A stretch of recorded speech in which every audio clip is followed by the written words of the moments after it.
NABHന്റെ 5ാമത്തെ ചാപ്റ്ററിന്റെ 6ാമത്തെ സ്റ്റാൻഡേർഡിന്റെ 4ാമത്തെ objective element ഒരു core objective element ആണ്. Surveillance includes monitoring complaints വിത്ത് hygiene guide line.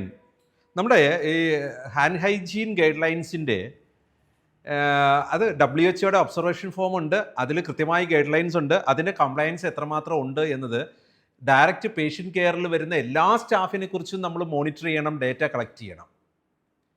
അതിന് കൃത്യമായ ഒരു ഡേറ്റ മോണിറ്ററിങ് സൈസ് നമ്മൾ എല്ലാ സ്റ്റാഫിനെയും മോണിറ്റർ ചെയ്യാൻ പറ്റിയെന്ന് വരത്തില്ല.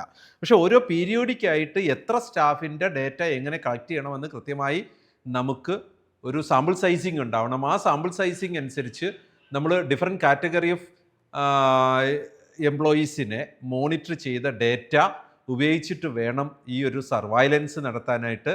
അതിന് ഇവിടുത്തെ ഈ ഒരു കോർ ഒബ്ജക്റ്റീവ് എലമെൻറ്റിലെ ഗൈഡ് ലൈൻസ് എന്ന് പറഞ്ഞാൽ WHO ഒബ്സർവേഷൻ ഫോം നിങ്ങൾക്കറിയാം. നമ്മുടെ ഈ ഒരു കംപ്ലയൻസ് കറക്റ്റായിട്ട് ഓരോ സ്റ്റാഫിനെയും അറിയിക്കാൻ പറ്റും. അതനുസരിച്ച് നമുക്ക് അങ്ങനെ അറിയിക്കണം സ്റ്റാഫിനെ. നമുക്ക് ഏതെങ്കിലും ഒരു ഡിപ്പാർട്ട്മെൻറ്റിൽ സ്റ്റാഫിന് ഹാൻഡ് ഹൈജീൻ കംപ്ലയൻസ് വളരെ കുറഞ്ഞാൽ അവർക്കത് കറക്റ്റീവ് മെക്കാനിസം എടുക്കുന്നതിനെ സഹായിക്കും. സോ കോർ ഒബ്ജക്റ്റീവ് എലമെൻ്റ് ആണ്. Surveillance includes monitoring compliance with hand hygiene guidelines. WHO observation form നമുക്കിതിനു വേണ്ടി സഹായിക്കും. കോർ ഒബ്ജക്റ്റീവ് എലമെൻ്റ് ആണ്.